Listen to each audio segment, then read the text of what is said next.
Swim check 1, 2. Bike check 1, 2. Run check 1, 2. I think we're ready. Let's try this. Welcome to the Try Beginner's Luck podcast, a podcast where we explore the sport of triathlon from a variety of perspectives to help beginner triathletes on their journey. I am your host, Nashonda Shines. Well, welcome back to another edition of Try Beginner's Luck. The sun is shining brightly this morning. I face the east, and so I always get beautiful sunrises, and today, for the first day in a long time, the sun is really bright this morning, and I'm excited because that means that this podcast is going to be fire.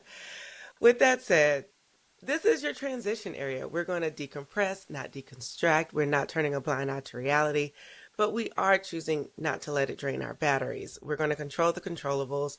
We can't fix the whole world at once, but we can control our effort, our kindness, and our community. And we're going to fuel the fire, getting you good stories to help encourage you to get to your personal finish lines. With that said, let's try this. And today's guest is a guest that sits at the intersection of both the finish line in mind and the fight for your life. In July 2014, he wrote a simple but powerful goal on his bathroom mirror: complete a half Ironman before his 45th birthday. 3 weeks later, that goal collided with reality when he was diagnosed with colon cancer. What followed was not just a race against time, but a test of spirit. Surgery, recovery, uncertainty. And yet just 46 days after a colon resection, he was back on his feet running a 10K. Months later, a half marathon. And in July 2015, he stood at the start line and honored the promise to himself, finishing his first half just 2 weeks before turning 45. Wow. His story goes deeper than just endurance sport. It's shaped by loss, having lost both his late wife and his mother to cancer, and by transformation, as he now walks nearly 4 years in sobriety. What could have broken him instead became fuel. What could have ended his story became the beginning of a new one. This is a conversation that will be about resilience, perspective, and what it means to keep showing up when life gets hard. It is an honor and a pleasure to introduce you to this audience, Mr. Scott Stanley. Scott, welcome to Try Beginner's Luck. How you feeling? I feel great. I appreciate you having me. Thank you. So, what I haven't shared with the audience is I am one of the new announcers with Ragnar Relays, and I am so excited. It was the best experience of It was just a great experience. I don't even know if it was the best of a lifetime, but it was just great. And I felt like everything about that weekend was welcoming. It was inclusive. It was dynamic. The race director, Z, was fantastic. And it was my first. I am a Ragnar rookie this year, and we made light of it. It became a fun thing, and I got to meet some incredible people. And among those people is Scott. And I don't even know how it happened. You might have had on a t-shirt or something, or you came to share your story with me. And I was like, oh my Um, gosh, you have an incredible story. But I'm really grateful because I love that athletes, especially triathletes, don't just do triathlons, they do other endurance sports to help keep challenging themselves. And that's what you've been doing. So, Scott, take us into your journey of one, let's talk about Ragnar for a little bit because I okay. do want to encourage others to try Ragnar. It is a Mhm. great relay environment to do it with others. And for if you're bold enough, they do have Ragnars where you can do it solo, but it's primarily a relay race. Tell us about your experience, Scott, because you just did Ragnar Atlanta. So yeah, that was my second, and I just had got a random invite to fill a spot. A childhood friend's wife had a running team, and they needed somebody, so they reached out. And because I had done one, um, and on in 2019, which was also glamping.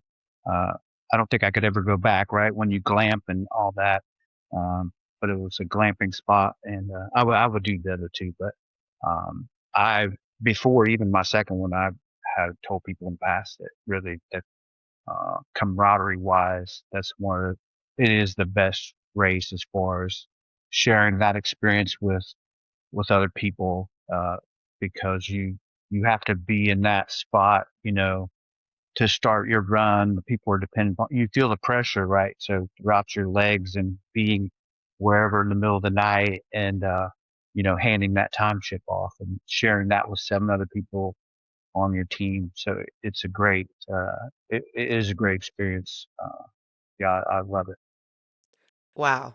So a chance occurrence allowed you to be able to come to Atlanta. So we wouldn't have met if you hadn't have said yes. So thank you for saying yes.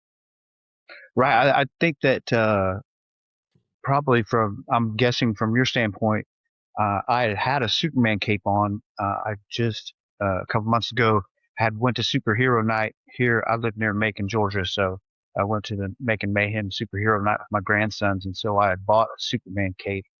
So when you see an old man shirtless with a Superman cape walk into the transition tent, you probably were thinking this is potential material for a crazy story or some kind of story. So that's how you and I met. So you were probably thinking, what's this crazy dude? Yeah. Yes. Thank you for reminding me because I met so many people that day, and Hmm. we had a task to look at costumes and try to see, like, okay, give us the story behind those costumes. And because there's a competition about best costume, best team costume. And I did, remembering now, see that. I was like, oh, so this is a superhero. Okay, this is Yeah. interesting. I love it. And it's really a fun environment. Scott, like you said, it has excited me, and I'm actually putting together a team. I don't know if we were raised in December or top of next year, but Hmm. I am actually going to do a Ragnar just because it just seems like it's a fun. Now, I'm not a camper, but like you, I'm a glamper. Like, so I need the glamping, which I'm glad Yes. they provide. Yes. It makes a difference. So let's get into this. 2014, you set your heart on doing a half distance. Mhm. Why a half distance first? Um, I I don't know if I was ready for a full. It just kind of that particular spring, I kind of felt. I retired from the Air Force at 16, and I felt in 14 I kind of midlife crisis, and I felt like I don't know.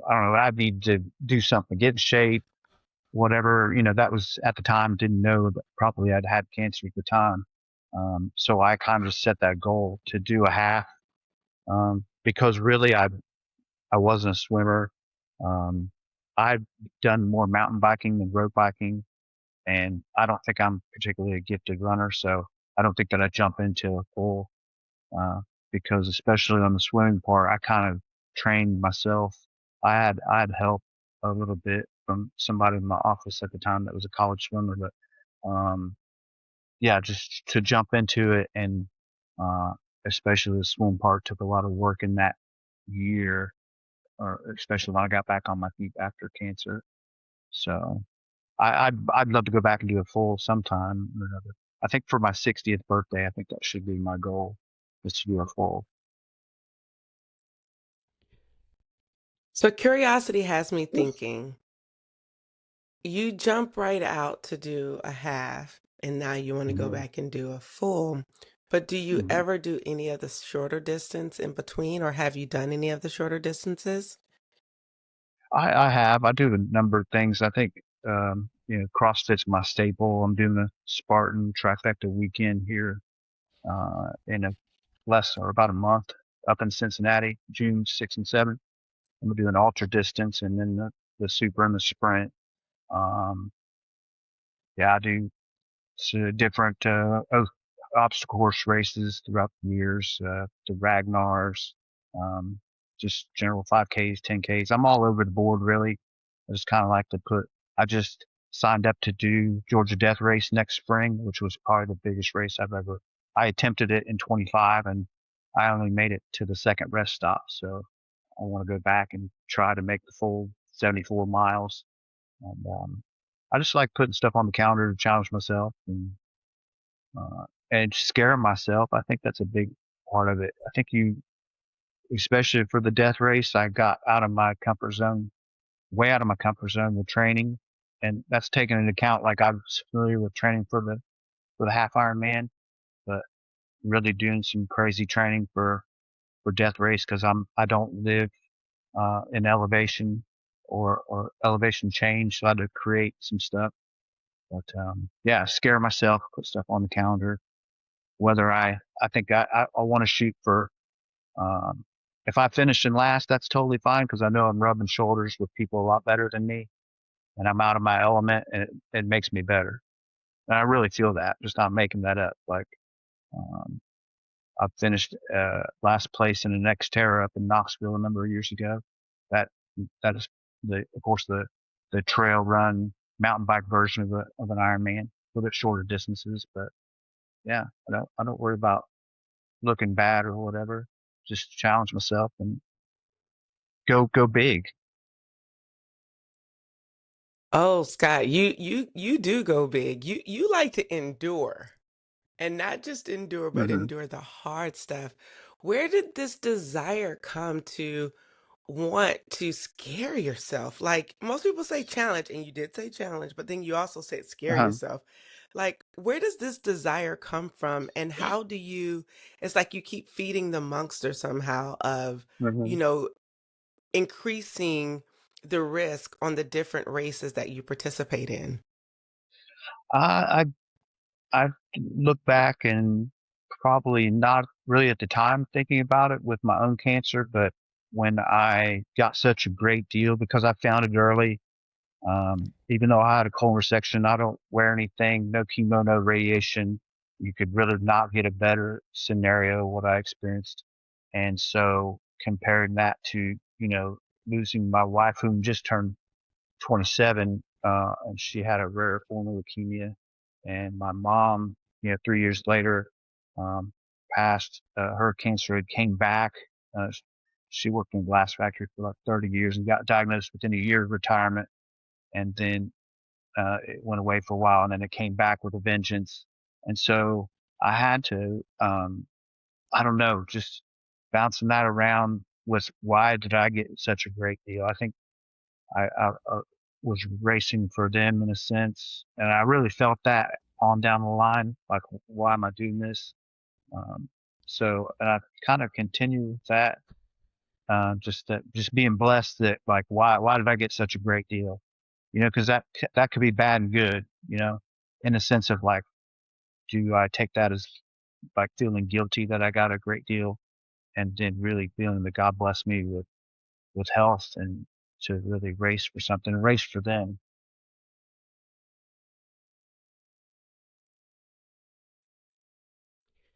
Well, I'm grateful that you race for them and much greater and grateful that you're still here. And we often don't know why we get which part of the stick we get, Mm. but we know that it's ultimately for a better purpose, for think reasons why we don't know. We still have work to do.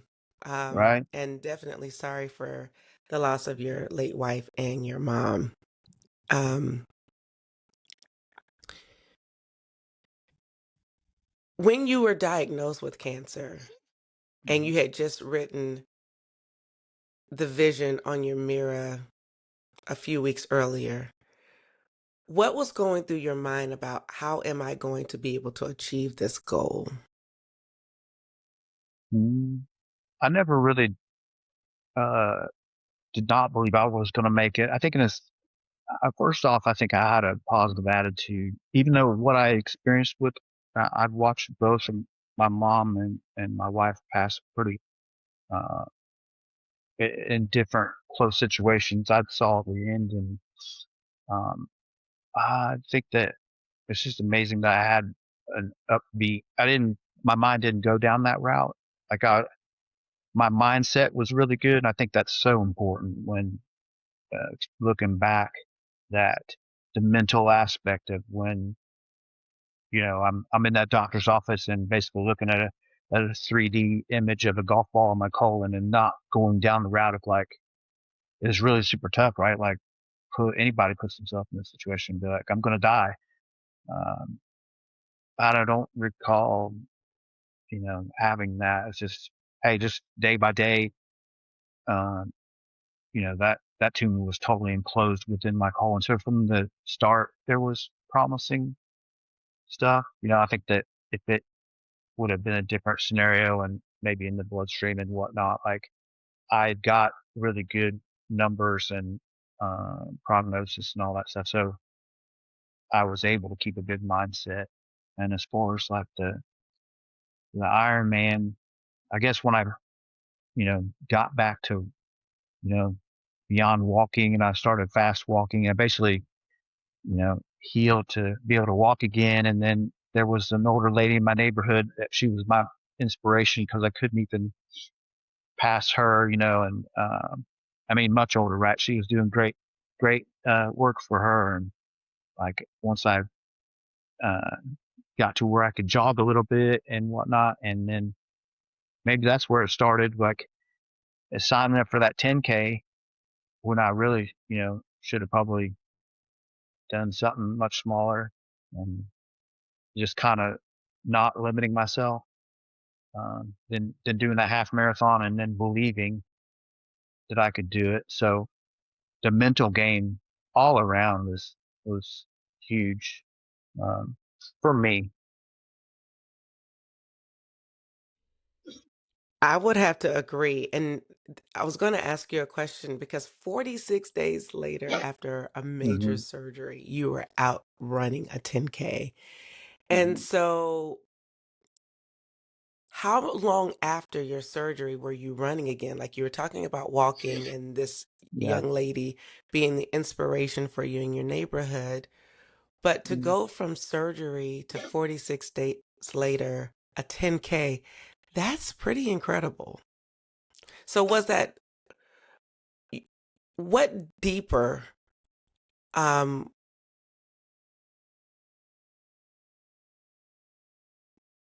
caused you to sign up for the 10K? Because you didn't Yeah. have to, but what there was something deeper, I think, that was pushing you. Because 46 days later, most people be like, I'm going to enjoy my recovery. I'm going to heal. I'm going to do what I need to do. But you were ready to get after it. Hmm. Um, I think I would be giving myself too much credit to say that I really thought about it. And I'll try to explain best. I think that I just throw myself into it. Sometimes I'm oblivious to like, the consequences, um, in the sense of, hey, let me just pay my money and all the hotel and the food and logistics and all this stuff. Now that wasn't the case for the 10K, per se, but, certainly like throw yourself into it and figure it out. Uh, because it's just worked for me. Maybe that was the initial post cancer for me. Just, hey, let's just do it. Sign up for it because if I think about it, like, am I ready for this, or am I healed up, or, um, I don't know, just jumped into it, and then that kind of you're compounding the kind of the mindset. So when moved to the half marathon, it's like, well, I did this 10K at X amount of days after colon resection, so let me just go do this and seriously not be concerned with succeeding or failing, or like I said before, like just getting on the starting line of that stuff. You know what the work that you've done or the work you haven't done, right? So not really being concerned with the results, just get on the starting line. You heard it here, y'all. Just get there to the starting line, and you Uh-huh. never know how your body and your mentality will carry you through to the finish line. Let's talk about that finish line. Your first Mhm. triathlon finish line, which was a 70.3. Mhm. Take us through what it was like training for that because I think I heard you say that you did not have a coach. You sort of self-trained yourself and then had some colleagues who kind of steered you in the right direction, maybe kind of giving you some pointers here or there. So tell us what it was like Mhm. to sign on the dotted line, pay your money, and Yeah. then train for your very first race.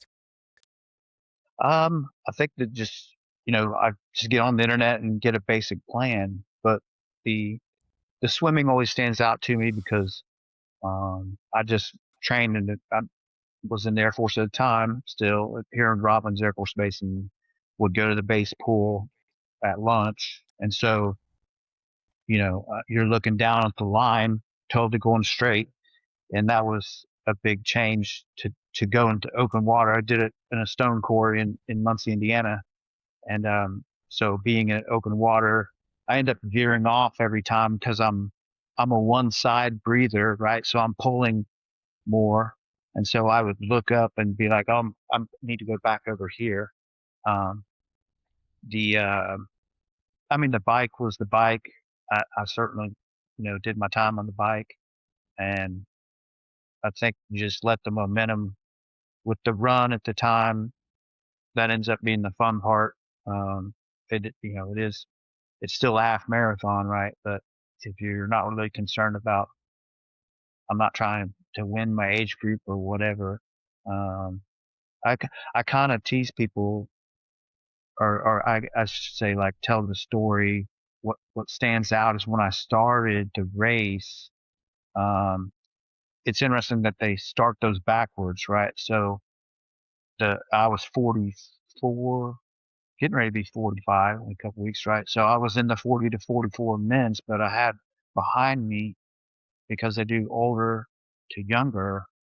I had like the 35 to 39 ladies behind me, and because I'm slow, I got past, and some gal just like just knocked me pretty good right in the face on a swim stroke, right? And I popped up and I'm like, I'm sorry, even though I got hit or whatever, and she kept going, and it was almost like on TV, it's like, somebody shakes you, like, snap out of it.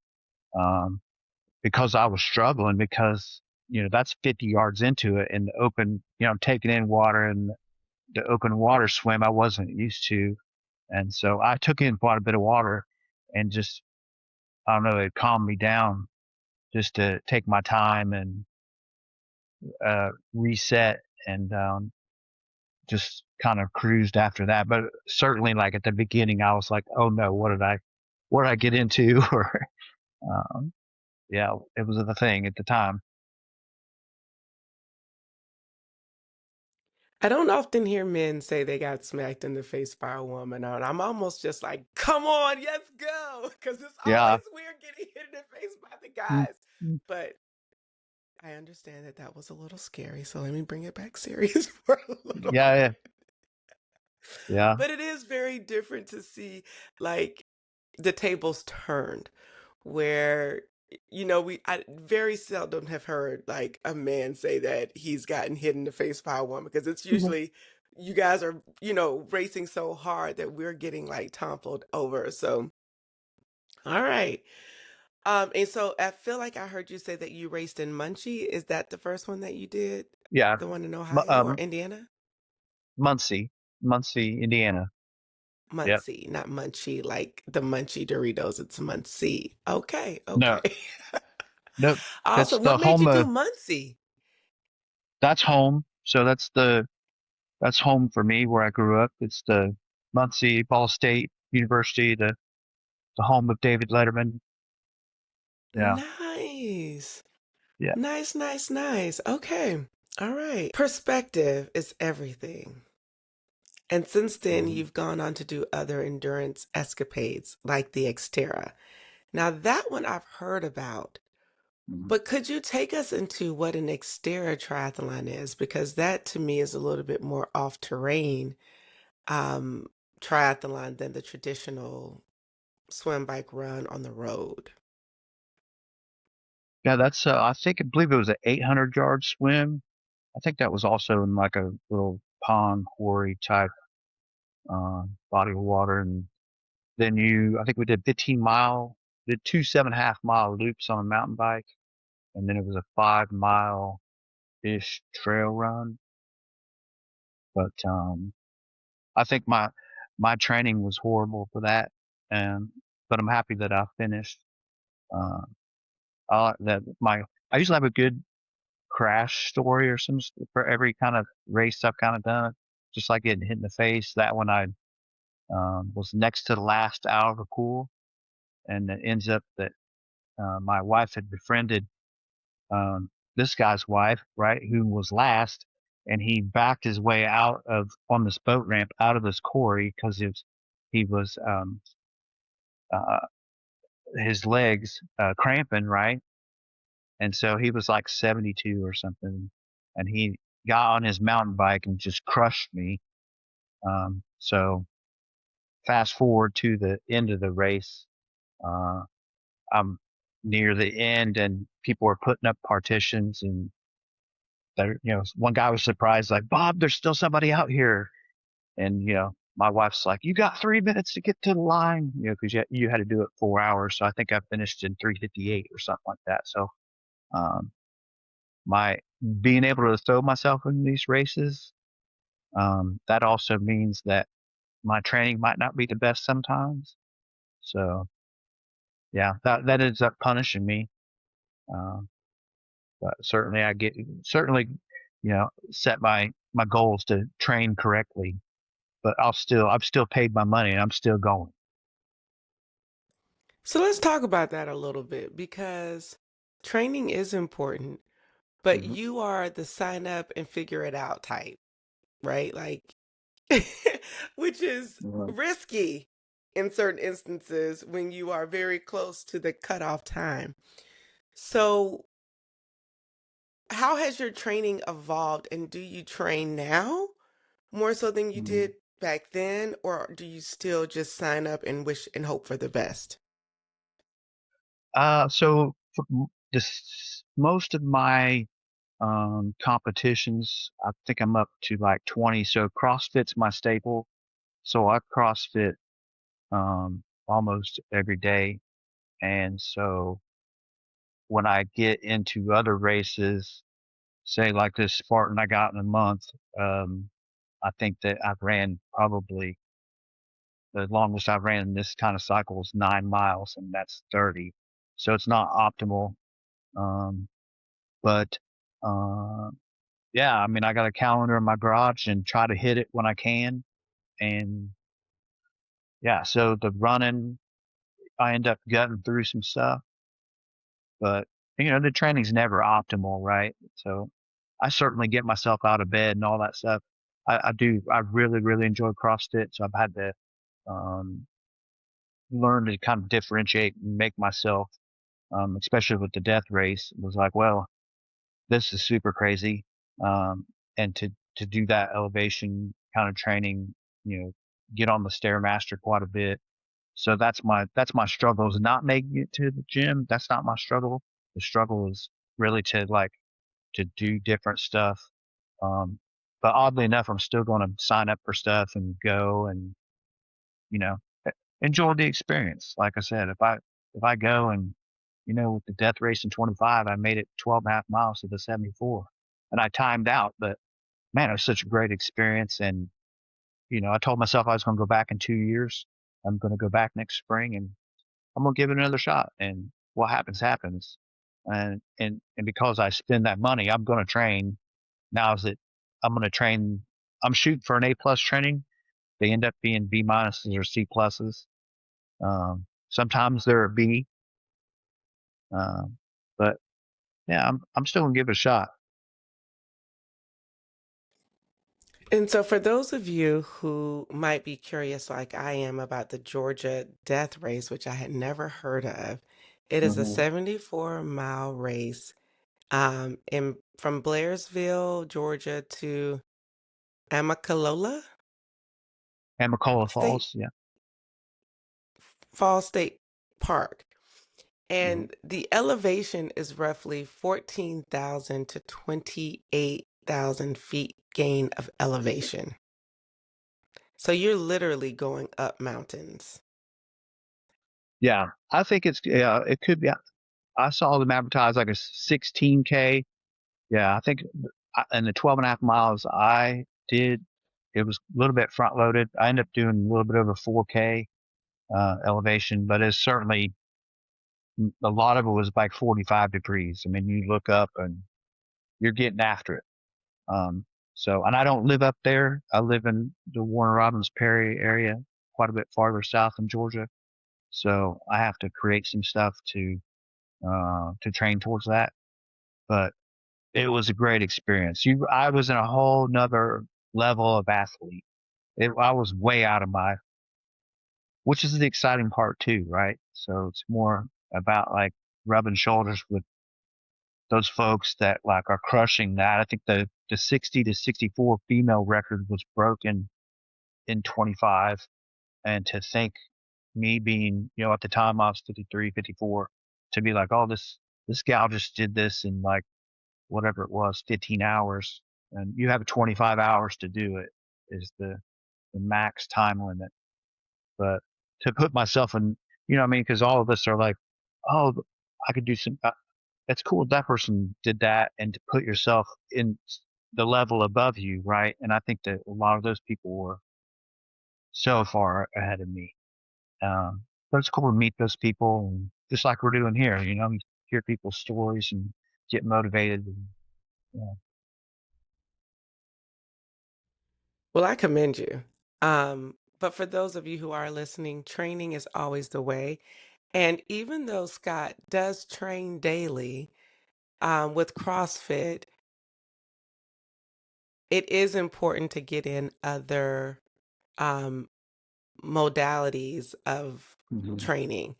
So, my question to you, Scott, is CrossFit. I've heard so many stories about CrossFitters burning out and CrossFitters getting injured. How have you been Right. able to prevent injury while still lacking the full training to do some of the racing that you've been doing? I think you have to know your limits. Um, Whether I have to scale down in weight. I think a lot of people see CrossFit and think like, oh, climb a rope and bar muscle ups, and I think you go into it and you do what you're capable of. Certainly, you're not there to hurt yourself and whatnot. Now, um, I have been gifted with like um, I think when I did my first marathon, I was like, how the next day I felt pretty good. So in saying that, I still have to do some energy management and know my limits, know when to take a day off. But I certainly like the hybrid model of cardio and especially weightlifting becomes more and more important as to not have muscle loss in older ages. Right, I'll be 56 in July. Um, but I do enjoy the variety because it's different every day, and I enjoy doing both the cardio and the weightlifting. I think that's important in knowing your limits and knowing your Hmm. body so that you can train and stay in the safe zone. But you said that you weren't a particularly accomplished swimmer. You biked a little, but you were primarily a runner. What does or what did doing your first triathlon teach you and continue to teach you about yourself? So the logistics side of triathlons, I'm a pack rat, so I end up rolling up in those races with like suitcases, and I'm look at somebody like, how do they have such little stuff? Like, what if I need a blender? Or, um, so yeah. In saying that, the transitions, I'd done a little triathlon school. Somebody on the base that was really good had a good seminar and learning, like putting your clips, your shoes in your clips already, and just slipping your feet in on the bike, and yeah, learning the transitions. Uh, but that's part of the challenge too, like trying to figure out all three. And I don't think that I was really great, nor am I still great at all three. But just learning, yeah, that all the different aspects, right? So, put them all together and just do it on race day. That's kind of cool that you had an opportunity to do like a triathlon school on base. Yeah, yeah, it was like a day thing, and to see that somebody that's really uh, has done it well, and you go, oh, I hadn't really thought of doing that. The shoes and the clips. I mean, that stands out to me. Um, but yeah, like how you get those swim, what you wear, or it could be, I don't remember a whole lot, but um, certainly like there's so many different things to learn about it going into it, like what I may or may not need, and learning that stuff through training, right? Because unless I go, I might be training individual. I'll go swim on a day and go bike on a day, but I don't train to go, oh, I may do this, half Ironman in training one day, which I should, right? To learn the transitions. I go swim and take my swim stuff off, or I have my bike and, have all my biking stuff on. So learning that, the transitions is key. Exactly. Um, Going back to what drives you, and I know you've experienced deep loss with the loss of your wife and your mom. How do you think that has shaped your approach to life and racing now? Mm. Uh, well, I think the first thing that comes to mind is just the overwhelming thought, like I'd said before, like, why to get a good deal? Why to, and to speak to that, what the good and the bad side of that, someone could feel guilty, but I've always kind of pointed that towards God and say, well, okay, like, I don't know why I was blessed, and, you know, do not lean on our own understanding. Uh, and it was, racing for them, racing now, racing for family, and um, just, um, just explore what I've been given, and hopefully, uh, inspire, uh, other people, because I'm no spring chicken. I'm probably, yeah, out here doing this stuff at soon to be 56 and trying to stay young. My wife will tell you that, I have the mind of a 12-year-old anyway, because I'm not, you know, she'll get on me or whatever. She's great. I'm just teasing, but, uh, I'm kind of a kid at heart. So, um, yeah, just don't act your age in some respects. Right. You got to keep it Mhm. lighthearted. Do you feel that endurance sports helps you to process grief? That's a question. I think in what comes to mind is that yeah, you really explore, like when you get in the pain cave and you really think about, pushing yourself, and if you're lining that up with like, um, the pain and stuff that I've seen people experience. Yeah, I think there's a lot to that. I hadn't really gave that all. I probably have given a lot of thought, but yeah, I think that, yeah, pushing myself, maybe that is like a grief kind of method. Um, certainly. For nearly 4 years now, you have been sober. hmm How has sobriety changed your relationship with sport and yourself? with sports, with or Mhm. suppose you say Like, yes, your relationship with sport and yourself. Like, how has sobriety changed oh that relationship? oh yeah, immensely. Like, um, I mean, you to be really honest with yourself and to really dig into what is good and bad about Scott and really work on myself. I think probably the initial thought would be, hey, it's a lot easier to go out and, you know, do CrossFit in the morning or something when you're not hungover. But, um, the side of it, um, I think that you level up as far as a healthy mindset. Um, certainly like opportunities. I started in ministry school about 6 months after I got sober, I think, or thereabouts.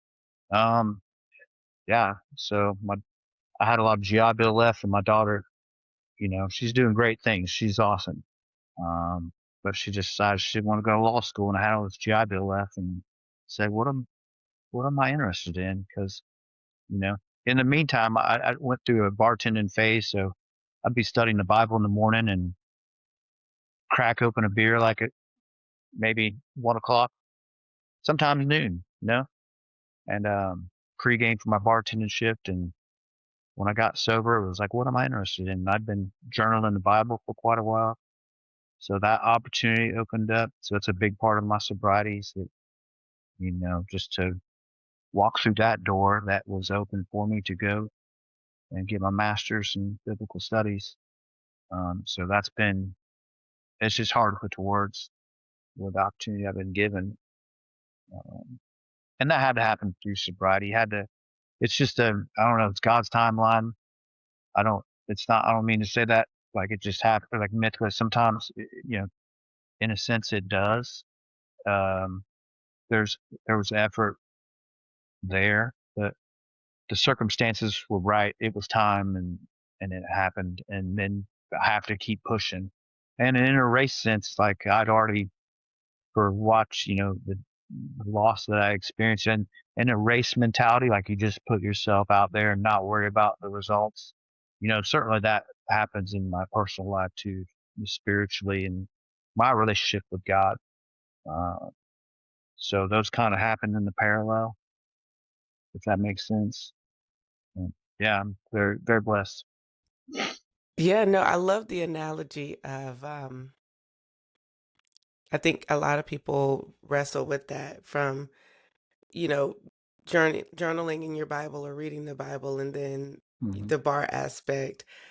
Funny story is when I lived in Georgia, I was a bartender. It gave me a chance to meet people and engage. hmm And then it also changed my life as well. When I moved to DC, I was like, I don't want to do that anymore because you're in that atmosphere and you it can be very easy to stay in that atmosphere and not kind of move and shift the way you should go. So I'm glad that hmm you made a determination and not that drinking is bad. I'm not saying that. I'm just saying that you had an opportunity to evolve. And that's what it's all about. Yeah. Um, so Scott, you mentioned mindset um, hmm a few prior to us talking about your sobriety. And I want to zone in on that for a second for someone who might be listening. This sun is so bright. I should probably put on my cool shades. Let me do Yeah. this real quick so I can see. Me Oh, too. much better, Scott. um, for someone who feels like they're not ready to start triathlon, what would you tell them? Uh, I think that, um, say if you think, and it doesn't have to start a triathlon, say that you're just not in shape, or you want to just enter into like a race type. Um, if you think you can make it through a 5K or sign up for a 10K and really, really scare yourself. And if you're, you know, maybe that 10K turns into like a a half marathon, or, just level up. And don't worry about, it's easy for me to say, like, not easy for me to say, but we get too involved in the results. Like, how am I going to look, or am I going to embarrass myself, or, all these scenarios to not allow me to do it. And I say embarrass yourself, go big, and, um, and, and keep going big. Right. So just like some of the races I've finished last in, I don't downgrade and be like, well, no, I'm way on my element. Let me just go back down to here. So I think for your listeners in triathlon, um, there's certainly like some sprint triathlons that you can get into where you learn the transitions and they're not so big, right? But if you're in that part of your training, you're anywhere close, then just start out at the half and get out there and do it. And you're going to learn. And if you don't, and if you fail, then you're going to learn. I mean, yeah.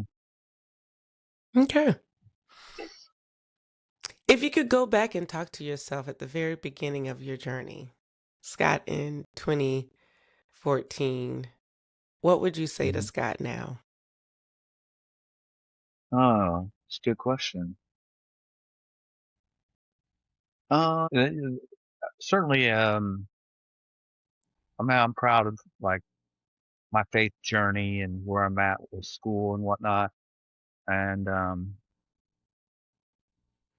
yeah, the racing side, I know I'm struggling to think of something, and I'm sure there's a lot to say, but I'm just very grateful for what has transpired, and it's happened, um, in a right timeline. I think that I've never been a shoulda, woulda, coulda person, and I'm not trying to project that with basically not with struggling to answer your question.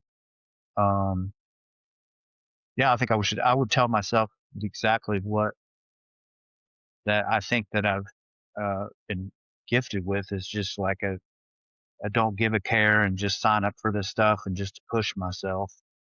Um, but yeah, I think that maybe one thing is like, to some of the races that I've raced, is like be more consistent with training.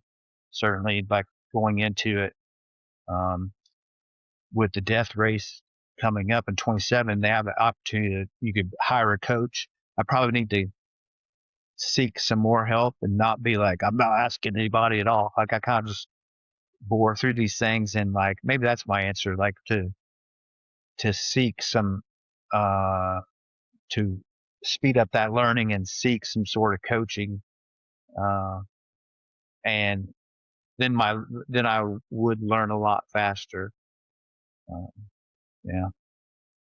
That's it. That is it. I love it. We landed there on the get coaching or get the help so that you can get Hmm. to the direction that you need to go a little bit more streamlined. We don't want to say quicker or faster because everyone's journey is theirs, but Yeah. definitely coaching, that's a good, I think that's good for you, Scott, because that would have helped you with your training regimen. So Right. I love that for you. If Yeah, I you, love that for you, you. you only get in the pain cave during the race. You don't need to be in the pain cave for the 6 months prior to the race. Right. Yes, you do. You I work, do, Scott. I, it's like, work harder, not smarter. That's the saying, right? Or is it work smarter, not Yeah. harder? Yeah, work smarter, not harder. But Oh, look, okay. everyone's journey is theirs. Yes. Yeah. Everyone's journey is theirs. So I appreciate your journey, Scott, because it teaches, like, everyone has their own method for how they get to where they get to the race. And that's what I love about hearing your stories and why I reach out to people to say, hey, come tell us your story, because there's something that will resonate with one person. Speaking of which, Hmm. if this story reaches just one person who's going through a really difficult time right now, what would you want them to hear? It's all about, um, the faith side of my journey is what counts. And, um, certainly speaking about sobriety, it was like I had to own some stuff, and I had to move forward and really, really get to like, okay, the pride aspect and just the mentality that I bring to those races, I had to bring to my own life and just like bore through that, be like, how to do the right thing and ownership and work on myself and move forward. And I think that, um, just so blessed that like, um, that I was given things afterwards. And I don't think that it Hmm. certainly doesn't happen.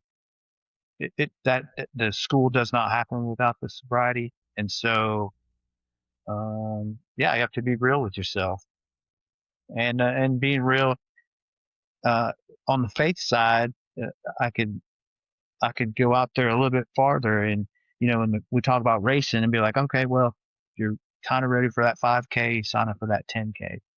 But it's incredibly harder to do that in your personal life on a faith level or addiction and all that stuff. But if you bring the racing mentality to your personal life, then, I certainly feel like that some of the stuff, it happens in the parallel. And so, yeah, do not worry about how you're going to look. Don't worry about, I mean, it's easy for me to say, like, I'm on the other side of this for a while and I continue to embarrass myself. So I want to say, like, don't embarrass yourself, like, or do embarrass yourself. I mean, um, do not worry about other people. Like, do what's best for you. And, man, I ended up, for me, I landed on a knee and was asking for help. And what came continues to amaze me. Love it. Thank you so much, Scott Stanley. It's been a joy to have you and hear more of your story. But we're not finished yet. We got a little bit of rapid fire that we'll go through really quickly, and then we'll Mhm. wrap up. This is rapid fire. And I don't usually record in the morning, so like again, the sun is like so bright as you can see. Yeah. So I, I'm My I'm hair's up. here. Look at So my hair. There you go. I know I gotta Keep remember, moving like, up. if I'm recording in the mornings, to be like, hey, maybe go to a different room in the mornings. But we'll figure that out later. Um, swim, bike, run. Rank them in order of preference.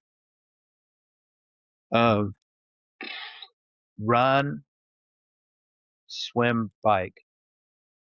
Mm. Now When you this get off next the bike, question is okay, go ahead. Sorry. no, this next question is a little tricky, and I am doing it intentionally. 70.3 distance? Ironman 70.3 distance? Or Ragnar Relay? Ragnar for the camaraderie, just to meet people and yeah, by far. What's a song that has carried you through A song? a song? Oh, uh, I don't know if I have one. I actually, I mean, just for your listeners, like I'm a '80s kid, so I'm still a heavy metal guy. So I listen to a lot of. There's a Christian heavy metal band called Demon Hunter that I really, really enjoy. So I'll give you a band Okay. Um, one word to describe your journey. and post in saying that like I've experienced loss and all that and like just it's I love honoring those people in my life and but yeah, for the most part, very rewarding. Gels or real food for race nutrition? Real food. Morning workout person or evening? Morning. Finish this sentence. I kept going because Because I didn't want to quit. something sobriety gave you that you didn't expect. Hmm. Ooh. Uh, just a real honesty about, working on myself, day by day. Just when stuff pops up, I know what to look out for. And finally, the question that we don't let anyone leave before answering: do you Mhm. pee on the bike or get off and take a proper pee break? Uh, choice B for sure. I was thinking like maybe it depends on how far I am on that bike, but yeah, I don't get to rinse off afterwards, right? Because they always put that swim first. So that's a loaded question, I think. So, but I'm going choice B. I like if I'm winning overall, maybe I do choice A, but most of the time, I should say all the time, I'm not winning. So I'm going to go take my time and take choice B. Awesome. Scott Stanley, thank you so much for joining us on Try Beginner's Luck. I may keep these cool glasses a part of my little situation because it does make me look a little cool, although it's really just because of the sun shining so brightly in my face. But with that said, please, if you've enjoyed this podcast or enjoy the Try Beginner's Luck series and all that we do, share it with someone that you love. Comment, subscribe. We're on every major platform, podcast platform, and on YouTube and Substack. And um, yeah, I kind of lost my train of thought there. So, with that said in mind, we have this saying on Try Beginner's Luck: whenever you try, you always win. My name is Mashonda Miles, also known as Mashonda Shines. And for this day, we are out. Peace. Bye, everybody. Thank you for tuning in and listening to this episode. We need your help so we can continue to try at TBL.